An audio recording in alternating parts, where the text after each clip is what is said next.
प्यारे दोस्तों, पीसीएस वाणी में आपका बहुत बहुत स्वागत है। आगामी परीक्षाओं के दृष्टिकोण से जो टीजीटी पीजीटी की परीक्षा लगभग फरवरी में होंगी, उसके दृष्टिकोण से बहुत ही महत्वपूर्ण प्रश्न है जो विगत परीक्षाओं में पूछे गए हैं, उनसे संबंधित क्वेश्चन है। पहला क्वेश्चन है, राज्य व्यक्ति का बृहद रूप है। मतलब प्लेटो ने कहा है, प्लेटो का कथन है दोस्तों, प्लेटो ने कहा कि राज्य व्यक्ति का बृहद रूप है। प्लेटो राज्य को बहुत ही महत्वपूर्ण मानता है। नेक्स्ट क्वेश्चन है, व्यक्ति को राज्य की उपेक्षा का अधिकार है। स्पेंसर ने कहा था। ये उदारवादी विचारक हैं, प्लेटो आदर्शवादी विचारक हैं। आगे देखते हैं दोस्तों, राज्य वह है जिसे आत्मा ने बनाया है, हीगल ने कहा है। ये कथन किसने कहा? हीगल ने। हीगल राज्य को नैतिक संस्था मानता है और ये मानता है कि ईश्वर मतलब ज़मीन पर उतर आया है राज्य के रूप में। आगे देखते हैं, जो राज्य का सदस्य नहीं अथवा सदस्य होने के योग्य नहीं है, वह या तो देवता है या पशु है। यह कथन अरस्तु ने कहा है दोस्तों। इस कथन को अरस्तु ने कहा। अरस्तु मानते हैं राज्य एक प्राकृतिक संस्था है, राज्य व्यक्ति से पहले है। ये राज्य के स्वरूप को आंगिक मानते हैं। जिस तरह अंगों जैसे अंग होते हैं अपने शरीर से पहले अंगों से पहले शरीर का महत्व है, उसी तरह ये व्यक्ति से पहले राज्य का महत्व मानते हैं अरस्तु। आगे देखते हैं,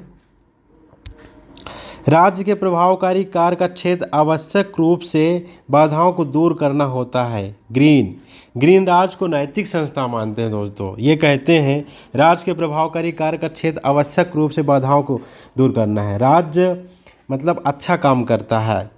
आगे देखते हैं, ग्रीन एवं लास्की ने राज्य को अधिकतम सामाजिक एवं भलाई करने वाली संस्था माना है।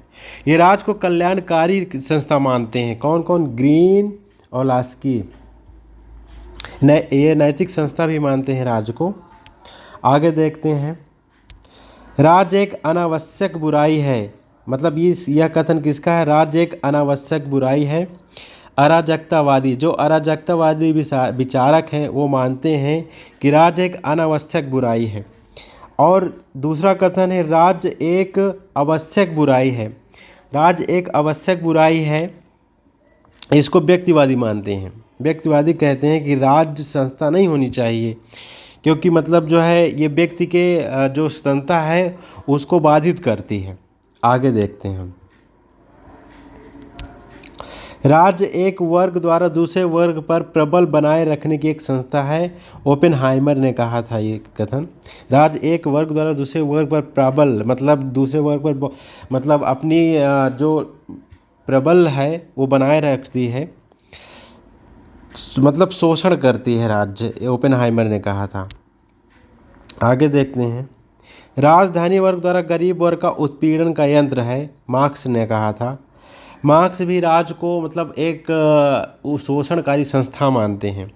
उनका कथन है कि राज्य हमेशा धनी वर्ग द्वारा गरीब वर्ग का शोषण करता है राज्य द्वारा। आगे देखते हैं, राज्य एक पारस्परिक भरोसे के लिए एक जॉइंट स्टॉक कंपनी है। स्पेंसर ने कहते हैं कि राज्य एक पारस्परिक भरोसे के लिए जॉइंट स्टॉक कंपनी है। आगे देखते हैं, राज्य पृथ्वी पर ईश्वर का अवतरण है। हीगल ने कहा था राज्य पृथ्वी पर ईश्वर का अवतरण है। ये नैतिक संस्था मानते हैं राज्य को, आदर्शवादी विचारक हैं हीगल। राज्य की उत्पत्ति विकासवादी सिद्धांत क्या मतलब राज्य की उत्पत्ति के विकासवादी सिद्धांत एक बहुयामी उपागम है दोस्तों। जो राज्य की उत्पत्ति का विकासवादी सिद्धांत है, ये एक बहुयामी उपागम। ये क्वेश्चन भी पूछा गया है। आगे देखते हैं, राज्य ना तो मानव की सृष्टि है, ना उच्च भौतिक शक्ति का परिणाम है, ना परिपाटी और ना ही परिवार का विस्तार मात्र है। ये कथन गवर्नर ने कहा था। आगे देखते हैं, नगर राज्य, राज्य समाज, समाज राज्य, राष्ट्र राज्य, मतलब ये क्रम होता है। सबसे पहले नगर राज्य आता है दोस्तों, ग्रीस में हुआ था पहले नगर राज्य। फिर इसके बाद राज्य समाज आता है, और फिर इसे समाज राज्य आता है, मतलब समाज राज्य, और फिर राष्ट्र राज्य आता है सबसे लास्ट में। ऐसा क्रम होता है, क्रम पूछा जाता है एग्जाम में।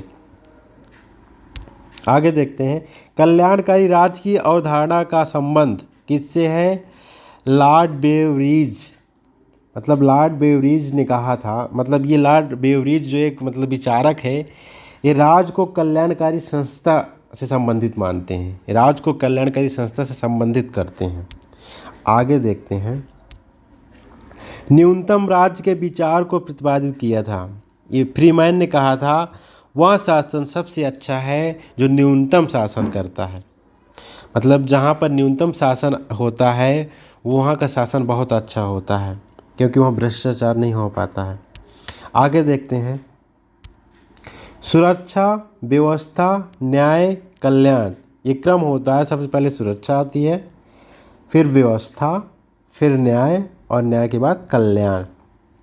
आगे देखते हैं, व्यक्ति को राज्य की उपेक्षा करने का अधिकार है। इसके पहले हमने इसको पढ़ा भी था, ये बहुत बार पूछा गया क्वेश्चन, स्पेंसर ने कहा था, मतलब व्यक्ति राज्य की उपेक्षा कर सकता है। ये उदारवादी विचारक हैं, और उदारवादी विचारक हमेशा मानते हैं राज्य को बुरा मानते हैं ये लोग कहते हैं कि राज्य व्यक्ति की जो स्वतंत्रता है उसको बाधित करते हैं, अतः राज्य को ऐसा काम नहीं करना चाहिए, इसलिए व्यक्ति राज्य की उपेक्षा कर सकता है।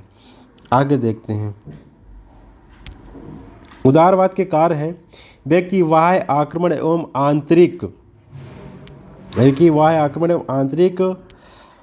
उपद्रवों से रक्षा करना, मतलब जो राज्य होता है, उदारवादी मानते हैं कि व्यक्ति बाह्य एवं आंतरिक उपद्रवों से रक्षा करना इसका काम होता है। आगे है, संपत्ति की लूट एवं क्षय से रक्षा करना, व्यक्ति की धोखेपूर्ण समझौते एवं समझौतों के उल्लंघन से रक्षा करना, ऐसा मानते हैं उदारवाद, राज्य का ये काम होता है।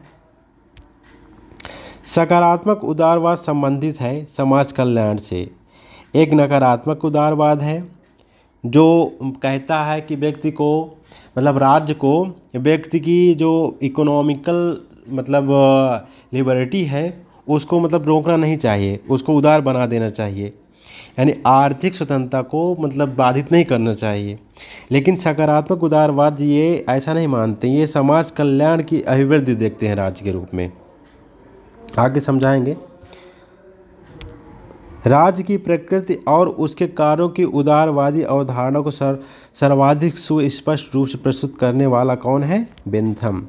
बेंथम बताता है कि राज्य उदारवादी संस्था है, मतलब ये जो बेंथम है ये उदारवादी विचारक हैं, इन्होंने राज्य को बहुत अच्छा बताया है। आगे देखते हैं, मतलब इन्होंने कहा था राज्य सर्वाधिक लोगों का कल्याण करता है, राज्य एक पूर्ण समुदाय है, अरस्तु ने कहा था राज्य एक पूर्ण समुदाय है। आगे देखते हैं, राज्य मानव अवयवी का ही प्रतिरूप है, ब्लंटसरी एक विचारक थे, उन्होंने कहा था राज्य मानव का ही प्रतिरूप है, मतलब जो है राज्य मानव स्वभाव के सार्वभौम सिद्धांतों की अनुक्रम उपलब्धि है। वर्गेस एक विचारक थे, इन्होंने कहा था राज्य मानव स्वभाव के सार्वभौमिक सिद्धांतों की ही अनुक्रम उपलब्धि है। जो मानव का स्वभाव है वही राज्य है, मतलब मानव के स्वभाव से ही राज्य बना है, इन्होंने ऐसा कहा था। राज्य परिवारों एवं उनके सामूहिक कार्यों का संघ है। बोंदा एक विचारक, बहुत फेमस विचारक हैं दोस्तों, इनसे बहुत क्वेश्चन पूछे जाते हैं। राज्य परिवारों और उनके सामूहिक कार्यों का संघ है। आगे देखते हैं, समाज में अपराध इसलिए हैं राज्य है, अन्यथा राज्य की कोई आवश्यकता नहीं है। स्पेंसर कहते हैं राज्य इसलिए है क्योंकि समाज में अपराध हैं, नहीं तो राज्य की जरूरत नहीं है।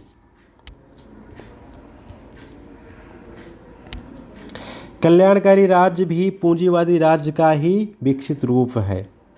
जो कल्याणकारी राज्य है पूंजीवादी राज्य का ही विकसित रूप है। आगे देखते हैं, क्योंकि जो कल्याणकारी विचारक थे पहले, जो उदारवादी विचारक थे, यानी उदारवादी विचारक, पूंजीवादी विचारक, यही बाद में कल्याणकारी राज्य की स्थापना करते हैं। मतलब जो है बाद में जब सकारात्मक उदारवाद आता है तो कल्याणकारी राज की बात करता है। आगे देखते हैं। यह सत्य है कि जहाँ दमनकारी शक्ति नहीं होती है वहाँ राज नहीं होता है, परंतु शक्ति के प्रयोग से ही राज का निर्माण नहीं होता है। अन्यथा दस्तुपोत या विद्रोहकारी सेना भी एक राज्य कही जा सकती है। मतलब देखते हैं दोस्तों इसका क्या है। मैकाइवर एक विचारक थे, इन्होंने कहा था यह सत्य है कि जहाँ दमनकारी शक्ति नहीं होती वहाँ राज नहीं होता है, परंतु शक्ति के प्रयोग से ही राज का निर्माण नहीं होता है। अगर शक्ति का प्रयोग करते हैं तब भी राज का निर्माण नहीं होता है। अन्यथा दस्तुपोत मतलब जो विद्रोहकारी लोग होते हैं उनको कहा जाता है, डाकू वाकू। विद्रोहकारी सेना भी एक राज्य कही जा सकती थी। अगर मतलब शक्ति का प्रयोग हो जाए तो जो विद्रोह करते हैं वो भी तो एक राज्य हो जाए, ऐसा मैकाइवर मानते हैं। आगे, तलवार के बिना संविधाएं शब्द मात्र हैं। संविधाएं मतलब समझौता। हाब्स ने कहा था। हाब्स समझौतावादी विचारक हैं। इन्होंने कहा था तलवार के बिना जो समझौताएं हैं वो मतलब एक शब्द मात्र है। ये कहते हैं कि अगर कोई समझौता होगी तो उसमें तलवार ज़रूर होगा, यानी मतलब बिना खून खराबे के समझौता नहीं हो सकता है। आगे देखते हैं। व्यक्ति को स्वतंत्र होने के लिए बाध्य किया जा सकता है, रूसो ने कहा था। रूसो मतलब ये भी समझौतावादी विचारक हैं। हाब्स लाक रूसो तीन थे समझौतावादी विचारक। तो रूसो ने कहा व्यक्ति को स्वतंत्र होने के लिए बाध्य किया जा सकता है, इनका कथन है। आगे देखते हैं। उच्चतर शक्ति केवल डाकुओं का झुंड बना सकती है, राज नहीं। बोंदा ने कहा था जो उच्च शक्ति होती है वो केवल डाकुओं का झुंड बना सकती है, लेकिन राज नहीं। मतलब शक्ति से राज नहीं बनता है, ऐसा बोंदा मानते हैं। राज्य का कार्य व्यक्ति में आत्मनिर्भरता की भावना को नष्ट करना, उसके उत्तरदायित्व को कमजोर करता है तथा उसके चरित्र को कुंठित करता है, ऐसा मिल मानते हैं। मिल व्यक्तिवादी विचारक हैं दोस्तों। ये भी राज को अनावश्यक बुराई मानते हैं। मिल व्यक्तिवादी विचारक हैं, ये राज को आवश्यक बुराई मानते हैं, अनावश्यक नहीं, आवश्यक बुराई मानते हैं। ये कहते हैं कि राज जो होता है हमेशा व्यक्ति स्वतंत्रता में बाधा डालता है। तो इन्होंने कहा था राज्य का कार्य व्यक्ति में आत्मनिर्भरता की भावना को नष्ट करना है। मतलब राज्य हमेशा व्यक्ति की जो आत्मनिर्भरता की भावना होती है उसको नष्ट करता है, उसके उत्तरदायित्व को कमज़ोर करता है तथा उसके चरित्र को कुंठित करता है, ऐसा मिल कहते हैं, जीएस मिल। आगे देखते हैं। राज्य के कार्यों का उदारवादी सिद्धांत उपयोगितावाद कहा जाता है। जो राज्य हैं उनके कार्यों का उदारवादी सिद्धांत उपयुक्त। जो उदारवादी सिद्धांत था ये उपयोगितावादी विचारक बेंथम थे, तो इनको उदारवादी विचारक भी कहा जाता है, क्योंकि उपयोगितावाद कहीं ना कहीं उदारवाद से संबंधित है थोड़ा बहुत।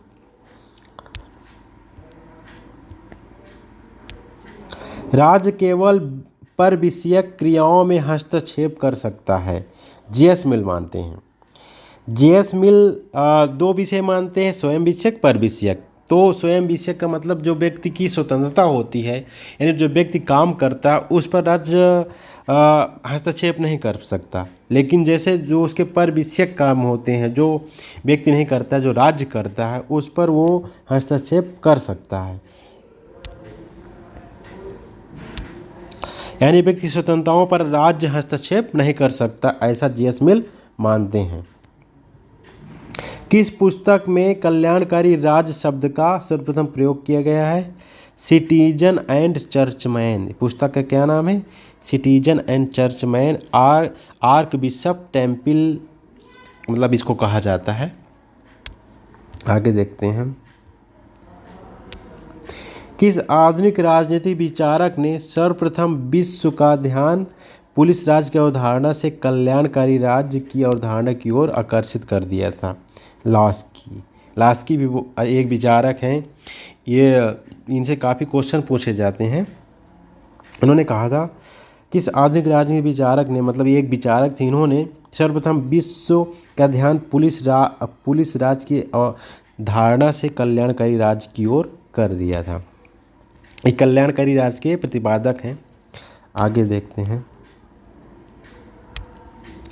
अरस्तु ने राज्य के विकास का वर्णन करने के लिए जिस पद्धति का प्रयोग किया वहाँ थी सउद्देशक परक पद्धति। सउद्देश्य परक पद्धति। आगे देखते हैं, मतलब उसमें कुछ उद्देश्य निहित होता है। किस राजनीतिक विचारक ने सर्वप्रथम राजनीति शास्त्र में राज्य की अवधारणा को प्रस्तुत किया है? अरस्तु। राज्य की अवधारणा को सर्वप्रथम किसने प्रस्तुत किया है? अरस्तु ने। आगे देखते हैं। कल्याणकारी राज्य की अवधारणा का सैद्धांतिक स्रोत क्या है? मतलब कल्याणकारी राज्य की अवधारणा का मिल के उसमें मिलता है, ग्रीन है, लास्की है, और जो मार्क्स थे उनके बाद जो लोग आए संशोधनवादी विचारक जो थे, और ब्रिटिश समाजवादी विचारक थे, इनके सिद्धांतों में जो है राज्य की अवधारणा की कल्याणकारी अवधारणा का सिद्धांत मिलता है। आगे देखते हैं। राज्य का मूल वही है जो इसमें रहने वाले व्यक्तियों का मूल है, जी.एस. मिल कहते हैं। मतलब ये राज्य को व्यक्ति से संबंधित मानते हैं, मतलब जो इसमें व्यक्ति रहते हैं उतना ही मूल राज्य का भी है, व्यक्तियों के ही मूल के बराबर।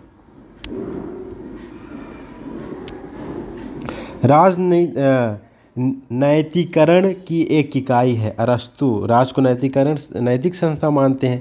कहते हैं ये कि राज्य में ही व्यक्ति का विकास हो सकता है। राज्य व्यक्ति के नैतिक विकास को बढ़ावा देता है। राज्य लोगों की इच्छा पर आधारित है, लॉक मानते हैं। लॉक कहते हैं कि राज्य सीमित सरकार के मतलब जो है प्रतिपादक हैं। ये कहते हैं राज्य लोगों की इच्छा पर आधारित है। आगे है, राज्य विधि के सृजन हेतु एक इकाई है, दुग्धी एक विचारक ही मानते हैं। राज्य मानव विवेक का साकार रूप है, प्लेटो कहते हैं। प्लेटो कहते हैं ये राय को आंगिक स्वरूप मानते हैं राज्य को। ये कहते हैं राज्य मानव विवेक का ही साकार रूप है। आगे देखते हैं दोस्तों, प्लेटो, हीगल, अरस्तु ये सारे विचारक हैं। ये राज्य को, और ग्रीन भी, ये राज्य को आंगिक स्वरूप मानते हैं। राज्य का कैसा स्वरूप मानते हैं? आंगिक। आगे देखते हैं। राज्य प्राथमिक रूप से एक सामाजिक तथ्य है। मतलब ऐसा एक कथन है कि राज्य एक सामाजिक तथ्य है। इसको किसने कहा है? ऐसे एक कथन है दोस्तों। राज्य उसी प्रकार व्यक्ति से पूर्व है जिस प्रकार संपूर्ण अपने अंश से पूर्व है, अरस्तु मानते हैं। अरस्तु ऐसा मानते हैं दोस्तों। अरस्तु कहते हैं जिस प्रकार शरीर के अंगों से पहले व्यक्ति का बोध होता है, उसी तरह राज्य का बोध होता है। सबसे पहले व्यक्ति से पहले राज्य का बोध होता है, इन्होंने ऐसा कहा है। आगे देखते हैं क्वेश्चन। ये क्वेश्चन हो गया। आगे, राज्य सर्वोच्च नैतिकता का प्रतिनिधित्व करता है। कांट ये नैतिकवादी विचारक है, आदर्शवादी भी हैं। जो आदर्शवादी विचारक होंगे वो राज्य को नैतिक स्वरूप मानते हैं और राज्य को नैतिकता का ही प्रतिनिधित्व मानते हैं, जैसे कांट हैं। राज्य का निर्माण संपत्ति की रक्षा के लिए हुआ है, लॉक मानते हैं। आगे देखते हैं। लॉक भी समझौतावादी विचारक है दोस्तों। आधुनिक लोक कल्याणकारी राज्य का प्रतिपादक कौन है? ग्रीन है। मतलब ये राज्य, ग्रीन जो है राज्य को लोक कल्याणकारी संस्था मानते हैं। आगे देखते हैं। किसने कहा राज्य का स्वरूप मूलतः एक निगम की तरह है? निगम, कारपोरेट, यानी एक संस्था की तरह है, यानी कंपनी। मैकाइवर ने कहा है ऐसा। राज्य एक निश्चित क्षेत्र के अंदर विधि के लिए संगठित जनता है, वुडरो विल्सन तो जानते ही होंगे दोस्तों, अमेरिका के राष्ट्रपति थे। आगे देखते हैं। बियॉन्ड द वॉलफेयर स्टेट के लेखक कौन थे? ये पुस्तक बहुत पूछी जाती है। बियॉन्ड द वॉलफेयर स्टेट के लेखक है गुरनाल मिर्डल। क्या नाम होता? गुरनाल मिर्डल। आगे देखते हैं हम। राष्ट्रीय राज्य के निर्माण का आधार क्या है? पुनर्जागरण हुआ, वाणिज्यिक क्रांति आई, धर्म आया, धर्म सुधार आंदोलन आया, इसके बाद राज्य। जो राष्ट्रीय राज्य के निर्माण का आधार इसके बाद आता है। पुनर्जागरण काल आता है, वाणिज्यिक क्रांति आती है, कहाँ? इंग्लैंड में। धर्म सुधार आंदोलन चलता है, इसके बाद राज्य की उत्पत्ति होती है। आगे देखते हैं। राज्य के पास दंडकारी शक्ति का एकाधिकार है। लॉस्की ने कहा था राज्य के पास, मतलब राज्य व्यक्तियों को दंड दे सकता है। कुछ पुस्तकें हैं दोस्तों, ये बहुत एग्जाम बहुत बार पूछी जाती हैं, ध्यान से देखिएगा। Anarchy, state and utopia. Anarchy में अराजकता होता है। स्टेट एंड यूटोपिया, ये पुस्तक के लेखक हैं रॉबर्ट नोजिक, उदारवादी विचारक थे ये। The welfare state, D.L. Hobman. Essays on welfare state, Titmuss. Next पुस्तक है the notion of the state, Alexander डी इंस्टिक्स। आगे देखते हैं। राष्ट्रीयता योगित राज्य है, गिलक्रास्ट ने कहा था। गिलक्रास्ट ने क्या कहा था? राष्ट्रीयता योगित राज्य है। आगे देखते हैं। राज्य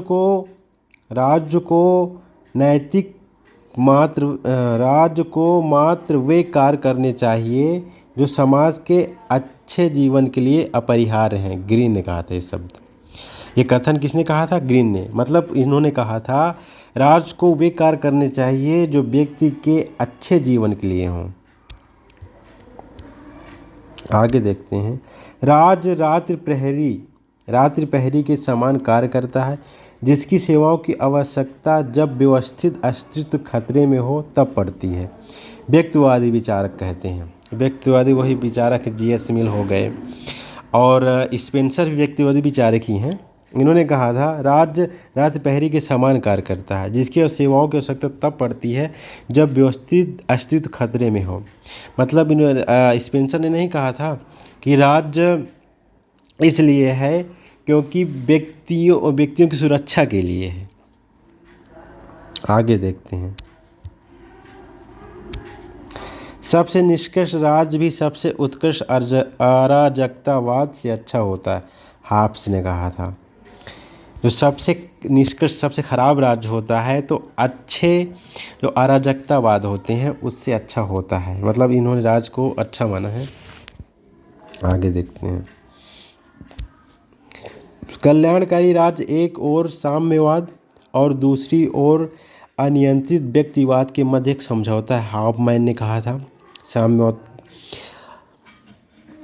और दूसरी ओर नियंत्रित व्यक्तिवाद के मध्य एक समझौता है, हाफमैन ने कहा था ऐसा।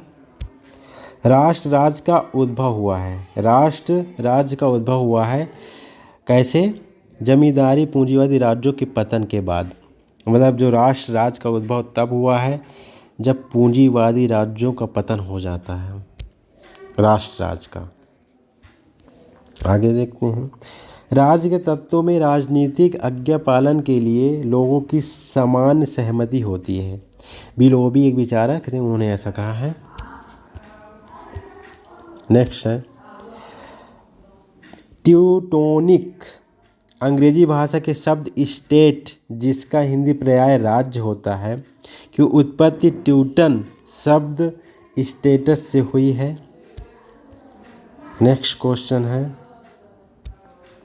किस राजनीतिक दार्शनिक ने सर्वप्रथम राजनीति शास्त्र में आधुनिक राज्य की अवधारणा को प्रस्तुत किया था? अरस्तु ने। आधुनिक राज्य का उदाहरण किसने प्रस्तुत किया था? अरस्तु ने। आगे देखते हैं। राज्यों के उदय के चरण, कबीलों के संगठन, पूर्वी राज्य, यूनानी राज्य, रोमन साम्राज्य, सामंती राज्य हुए, उसके बाद राष्ट्र राज्य आया। पूंजीवादी राज्य के पतन के बाद राष्ट्र सामंती राज्य हुए थे। तो पहले कबील आए, कबीलों का संगठन था। इसके बाद पूर्वी राज्य बना, फिर इसके बाद यूनानी राज्य बने, फिर इसके बाद रोमन साम्राज्य बना, सामंतवादी व्यवस्था आई, इसके बाद राष्ट्र राज आया। आगे देखते हैं। राज एक जीवधारी है, स्पेंसर मानते हैं। स्पेंसर मानते हैं राज्य लोगों को कत्ल करता है, यानी मतलब जो है ये राज्य को आवश्यक बुराई मानते हैं। आगे देखते हैं। राज्य पूर्ण नैतिक विकास की आवश्यक परिस्थितियों का सृजन करता है। मतलब ये आदर्शवादी विचारक हैं दोस्तों। ये राज्य को कल्याणकारी संस्था मानते हैं। आज का सेशन दोस्तों यहीं पर समाप्त होता है। अगले सेशन में इसी तरह के अच्छे क्वेश्चनों के साथ हम मिलेंगे, जिसका दूसरा वीडियो आएगा। आज ये राज्य हो गया। राज्य के बाद कथनों पर जो विगत प्रश्न हुए, जो मतलब पेपर हुए थे, उससे संबंधित क्वेश्चन हम लेकर आते रहेंगे। आप हमारे चैनल को सब्सक्राइब कर लीजिए इसी तरह के वीडियो पाने के लिए। Thanks for watching this video.